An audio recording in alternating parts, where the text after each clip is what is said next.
مفتی صاحب، ایک جیسے ابھی آپ نے ذکر کیے تھے رفع یدین کے دھوکوں کے حوالے سے، تو ایک دھوکہ یہ بھی دیا جاتا ہے کہ چونکہ حرم شریف میں رفع یدین کے ساتھ نماز پڑھی جاتی ہے تو دین وہاں سے شروع ہوا تو وہاں پہ زیادہ بہتر ان کو علم ہے، تو اس حوالے سے بھی رہنمائی فرمائیں کہ یہ کب شروع ہوا وہاں پہ، یا ان کی حکومت کا کیا سین تھا؟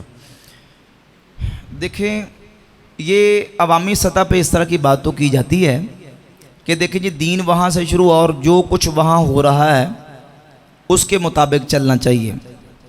ابھی میں نے آپ کے سامنے حدیث پاک بیان کی کہ نبی پاک صلی اللہ علیہ وآلہ وسلم نے فرمایا میں دو چیزیں چھوڑ کے جا رہا ہوں، کتاب اللہ و سنت رسول ہی، اللہ کی کتاب اور اس کے رسول کی سنت۔ تو مسلمان نے اتباع کرنی ہے کتاب اللہ کی اور سنت رسول کی۔ حکومتیں آتی جاتی رہتی ہیں، حکومتیں بدلتی رہتی ہیں، اور اگر وہاں کی حکومت کے حوالے سے بات کی جائے تو یہ جو لوگ سمجھتے ہیں، پڑھے لکھے ہیں، وہ جانتے ہیں کہ اس وقت جو وہاں حکومت موجود ہے اور جو اس وقت وہاں نظام موجود ہے، یہ نظام جو نجدی حکومت کا ہے وہ تقریباً 100 سال پہلے کا ہے۔ 100 سال پہلے، تقریباً 100 سال پہلے اہل سنت و جماعت کا احناف ہی کا نظام تھا، احناف ہی کا طریقہ تھا۔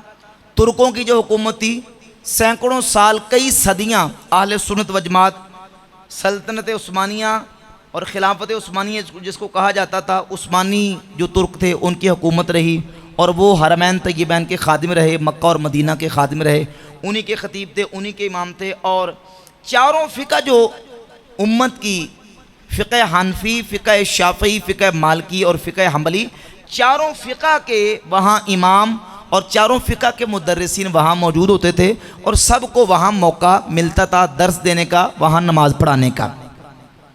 جہاں تک بات ہے اس حکومت کی، ظاہر ہے کہ یہ تقریباً 100 سال سے ہے، اور اس حکومت کے جو مذہبی عقائد و نظریات ہیں وہ وہی ہیں جو محمد بن عبد الوہاب نجدی، جو کہ فرقہ وہابیہ کے بانی تھے، ان کے۔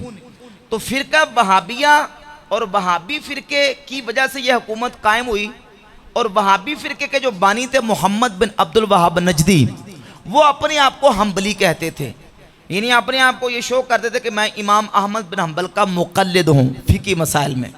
تو چونکہ وہ اپنے آپ کو حنبلی کہتے تھے تو انہوں نے حکومت کرنے کے بعد فقہ حنبلی کو وہاں رائج کیا، جو فقہ حنبلی کا امام احمد بن حنبل کا موقف اور طریقہ تھا۔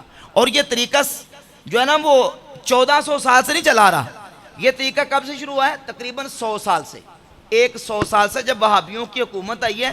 وہابیوں کی حکومت سے پہلے وہاں جو سلسلہ تھا وہ اہل سنت احناف کا، اور دیگر فقہ کے ائمہ اور دیگر فقہ کے جو مدرسین ہیں وہ درس بھی دیتے تھے، نماز بھی پڑھاتے تھے۔ اوورآل وہاں جو سلسلہ تھا وہ حنفیوں کا تھا۔ تو یہ جو حکومت ہے یہ 100 سال سے ہی ہے۔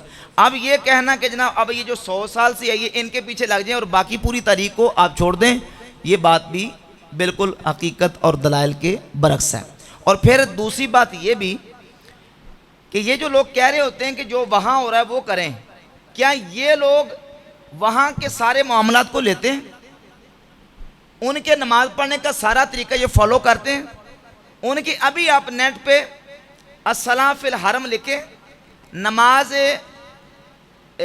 کسی نماز کا طریقہ لکھ لیں، حرم میں نماز پڑھنے کا طریقہ پہ، حرم میں کس طرح امام نماز پڑھتے ہیں ان کو دیکھیں۔ ان کے امام جب ہاتھ اٹھا کے ہاتھ باندھتے ہیں تو وہ تقریباً ناف کے اوپر ہاتھ باندھتے ہیں۔ کہاں باندھتے ہیں؟ اور یہ کہاں باندھتے ہیں؟ سینے پہ۔ اور وہ کہاں باندھتے ہیں؟ اس کے علاوہ جنازہ یہ پڑھتے ہیں تو یہ اونچی آواز میں، اور وہ جنازہ پڑھتے ہیں آہستہ آواز میں۔ یہ تراویح کتنی پڑھتے ہیں؟ 8۔ اور وہ کتنی پڑھتے ہیں؟ حرم میں۔ ابھی اس دفعہ انہوں نے 10 کی ہیں، پہلے سال انہوں نے کتنی پڑھی ہیں؟ یہ جو رمضان شریف گزرا 10۔ تو بہرحال ان کے کئی مسائل ایسے جو ہیں وہ اچھا، بعض وہاں ائمہ ایسے ہیں جو سمع اللہ لمن حمدہ ربنا لک الحمد، یعنی قومے کے وقت وہ ہاتھوں کو باندھ لیتے ہیں، اور یہاں کے جو غیر مقلدین وہ ہاتھوں کو چھوڑتے ہیں۔ تو اگر اتباع ان کی کرنی ہے، ان کے اماموں کے پیچھے چلنا، تو پھر سارے کا سارا چلو، یہ تو نہیں اپنی من مرضی کے مسائل لے لیے اور جو اپنی مرضی کے مطابق نہیں ہے اس کو چھوڑ دیا۔